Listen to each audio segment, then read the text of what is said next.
Ne rien dire, c'est le meilleur moyen de détruire sa confiance en soi.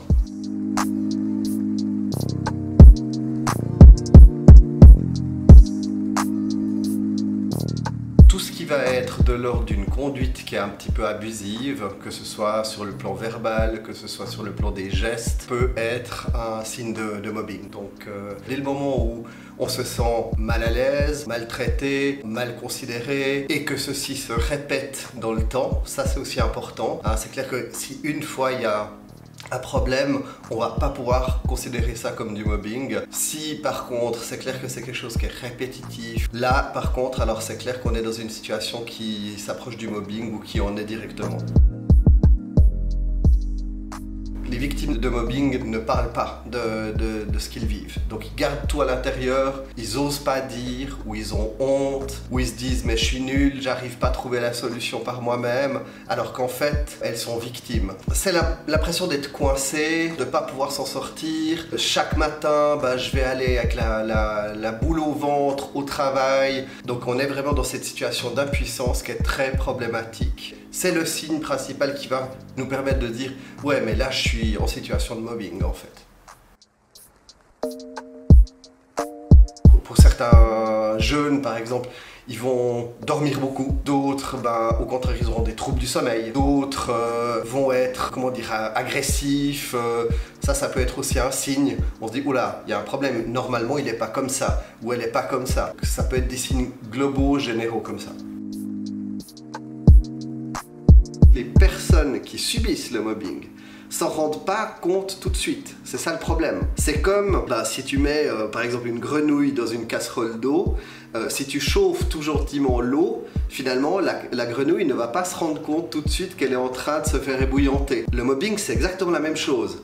D'abord, on se dit « Ah, ça y est, encore une plaisanterie ou une moquerie ou ceci ou cela. » Puis, gentiment, quelque part, on est tout d'un coup comme cette grenouille qui est dans la casserole. Puis là, maintenant, l'eau, elle commence à chauffer. Et là, je commence à aller mal. Et donc, on est vraiment dans le mobbing, conscient ou inconscient de la part des autres. On a un grand risque de tomber dans ce qu'on appelle des épisodes dépressifs, de faire une vraie dépression. Et la dépression elle-même est dangereuse parce qu'elle peut me mener, par exemple, tout d'un coup, vouloir m'évader en utilisant peut-être des drogues, de l'alcool, pour ne plus sentir la douleur. Ou alors, voire même pire, ça peut être aussi des risques de tentative de suicide qui peuvent arriver après des mobbings importants. Si rien n'a été fait, si la personne est vraiment coincée là-dedans, il y a malheureusement certains jeunes qui ont attenté à leur vie, donc ça peut être très grave. Alors des conseils à l'entourage, surtout, effectivement, si vous voyez que la situation est bloquée, il faut vraiment insister pour que ça se débloque. Même si peut-être elle est timide, ou si elle a peur, ou si elle a honte, mais c'est important de lui dire, mais dans tous les cas, alors trouvons la bonne personne avec qui tu te sentiras bien pour en parler. Tu ne dois pas rester toute seule dans cette situation, on doit trouver une porte de sortie, c'est vraiment important.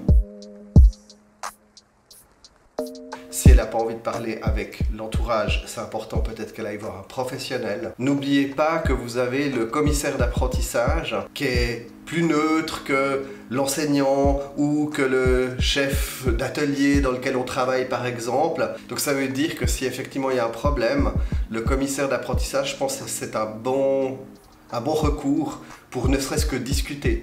Je pense que ça vaut vraiment le coup.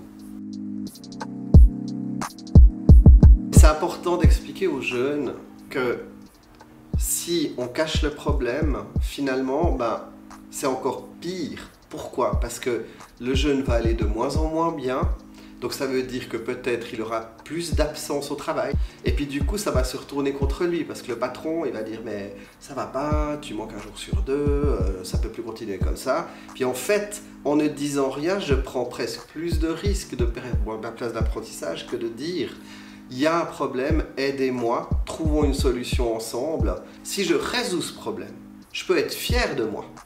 Je peux dire, ah ouais, moi je suis passé par là.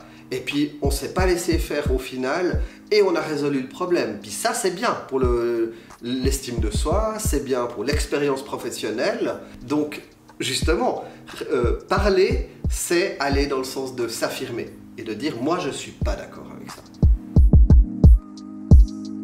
Tu n'es pas seul, ils sont là pour t'aider. Si tu as des doutes, des questions ou besoin d'informations, rendez-vous sur ciao.ch/voix. Et tu peux toujours en parler à un professionnel, gratuitement et confidentiellement au 147.